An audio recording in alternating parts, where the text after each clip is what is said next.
There are two people earning the same salary at the same company, sitting 3 desks apart from each other.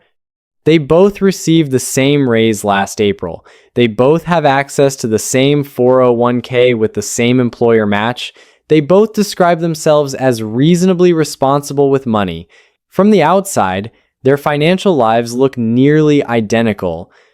10 years from now, one of them will have a net worth that has compounded quietly into something real, not dramatic, not wealthy by any visible standard, but genuinely free. The other will have a salary that grew steadily and a savings account that somehow never quite followed. Not from recklessness, not from bad luck, from something that happened, or more precisely, did not happen at the level of the brain rather than the bank account. The gap between them was never about income. It was never about financial literacy, investment strategy, or discipline. Research from the University of Chicago Booth School found that the strongest predictors of long-term wealth accumulation are not income level or financial knowledge, but specific behavioral patterns in how people process decisions about money. Not what they know, how their brain is wired to handle the space between wanting something now and being better off later. My name is Williams. And today, I want to show you what that wiring actually looks like, why most people never develop it, and what the people who quietly build wealth do differently, not dramatically, not visibly, but at the level of daily cognition that determines everything. Now, let's dive into the different silent mechanism. The first thing, they barely think about money. This sounds wrong. People who are exceptional with money think about it less than most, not because it matters less to them, but because they have removed the thinking from the equation entirely. Research from Cornell University found that people who automate their financial decisions, savings transfers, investment contributions, bill payments experience significantly less financial stress and accumulate substantially more wealth than people who manage everything manually. The reason is not willpower. It is the opposite of willpower. Every financial decision you make, however small, depletes a finite cognitive resource. By evening, when you are tired and your defenses are lowest, the delivery app wins. The impulse purchase wins. The contribution you are going to increase this month quietly stays where it is. People who build wealth have eliminated most of those decisions. The money moves before they see it. The investment happens before the lifestyle has any opportunity to absorb the income. They do not resist the temptation to spend what arrives, they ensure it does not arrive. The system runs without them. That invisibility is the mechanism, not the discipline. The person sitting 3 desks away is manually deciding every month whether to transfer money to savings. The answer is always yes in theory and frequently no in practice, not from weakness, but from cognitive depletion at the moment the decision needs to be made. The architecture is working against them. It was never a character problem. The second thing, debt feels physical. Functional MRI research from Stanford found that for certain individuals, carrying debt activates the same neural regions associated with physical pain and threat detection. They describe it not as a financial concept, but as a sensation-heavy, uncomfortable, impossible to ignore. That neurological response drives behavior that looks, from the outside, like exceptional discipline. It is not discipline. It is discomfort. The brain will do almost anything to eliminate. Most people carry debt with a background tolerance that allows it to become permanent. They manage it, service it, keep it from growing, but do not experience it as sufficiently painful to reorganize their financial life around eliminating it. The people who consistently build wealth often have a lower tolerance for that discomfort, not because they are more virtuous, because their nervous system responds to debt differently, and that response is a more reliable driver of behavior than any amount of financial intention. The third thing, they think in hours, not dollars.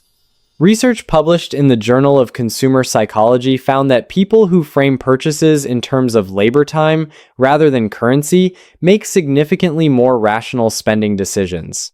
Not $20 for a dinner delivery, 2 hours of their working life for a meal they will not remember by Thursday. Not a $150 monthly subscription, 15 hours of labor annually for something they use twice. That reframe interrupts the emotional response to spending with an analytical calculation. The emotional brain processes dollar amounts as abstract. It processes hours of your own life as concrete and personal. When the question shifts from, can I afford this, to, do I want to spend this many hours of my life on this, the answer changes with surprising frequency. If this is landing somewhere useful, take 2 seconds and hit the like button. It genuinely helps the channel, and I notice every single one. The fourth thing, they get pleasure from numbers growing. A 2018 study from the University of Pennsylvania found that certain individuals show heightened reward center activation, a genuine dopamine response when they watch savings or investment balances increase, even by small amounts. The satisfaction of watching compounding work produces the same neurological reward that most people experience from spending. This is the deepest asymmetry in the psychology of wealth. For most people, the dopamine hit comes from the purchase, the new item, the experience, the immediate gratification. For people who consistently build wealth, the hit comes from the accumulation itself. The growing number is the reward. That inversion is not a personality trait they chose. It is a neurological pattern that redirects the pleasure response toward behavior that compounds rather than depletes. The practical implication is this: if you do not yet experience genuine satisfaction from watching a balance grow, you can build it. Gamification, visible progress tracking, specific milestone targets, these are not motivational tricks. They are architecture designed to activate the reward system around accumulation rather than spending. The feeling can be constructed even when it does not arrive naturally. The fifth thing, they treat their future self as real. Stanford research has documented the neurological distance most people maintain from their future selves. When the brain imagines you at 65, it processes that person with the same neural signature it uses for strangers, not for yourself. The future self is psychologically someone else, which makes sacrificing present consumption for their benefit feel like an act of generosity toward a stranger rather than an investment in yourself. People who consistently build wealth have a flatter discounting curve. The future person feels real, has a voice in present decisions, and is experienced as continuous with the current self rather than a distant abstraction. When they are deciding whether to redirect money toward investment, the 65-year-old version of them is in the room. That presence changes the calculation. This is why financial planning that makes the future concrete, specific retirement age, specific monthly income target, specific account balance milestone consistently outperforms planning that remains abstract.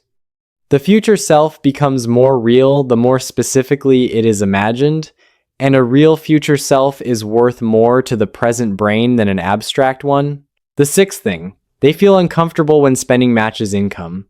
Research consistently shows that individuals who maintain significant gaps between income and spending, regardless of how their income grows, accumulate wealth at rates that high earners with compressed gaps cannot match. The pattern is not about sacrifice. It is about a psychological discomfort with lifestyle expansion that operates almost automatically, a resistance to the consumption of the gap that most people experience as the natural reward for income growth. Most people experience a raise as permission. The lifestyle expands to absorb it within 90 days hedonic adaptation, converting the new baseline into normal, making the extra income invisible in the account balance while visible in monthly spending. The people who build wealth experience that same expansion as uncomfortable. The gap closing feels wrong. That discomfort is not moral superiority. It is a neurological response that happens to produce an extraordinary financial outcome when sustained across decades. Some actionable steps I want you to take. This week, automate one financial decision you are currently making manually. A savings transfer, an investment contribution, a debt payment scheduled for the day after your paycheck arrives before any discretionary decision is possible. Remove the choice from the moment when cognitive resources are lowest. One automated action outperforms 12 months of intention. This month, reframe your 3 largest recurring discretionary expenses in labor hours rather than dollars. Calculate how many hours of your working life each one costs annually. Write those numbers down somewhere visible. The reframe alone will change at least one spending decision without requiring any additional willpower. This quarter, make your future self specific. Choose a retirement age. Calculate the monthly income you would need at that age to live without financial anxiety. Work backward to the monthly investment required to produce that income. That specific future person with a specific date and a specific number will begin to have more weight in your present decisions than the abstract concept of retirement ever could. Finally, identify your largest income to spending gap opportunity. Calculate the difference between your take-home income and your current monthly spending. If that gap is below 20%, identify one spending category, not 10, one that could widen it. Automate the redirected amount into investment before the month has any opportunity to absorb it. Before you go, let me leave you with this. Come back to those two people sitting 3 desks apart. The one building wealth quietly is not smarter, more disciplined, or more financially educated. They have simply developed through circumstance, through early experience, through deliberate architecture, a set of neurological patterns that redirect the brain's reward system toward accumulation rather than consumption. Decisions are automated, so willpower is never tested at the wrong moment. Debt triggers discomfort rather than tolerance. Spending is filtered through labor time rather than dollar amount. The future self has a seat in the room.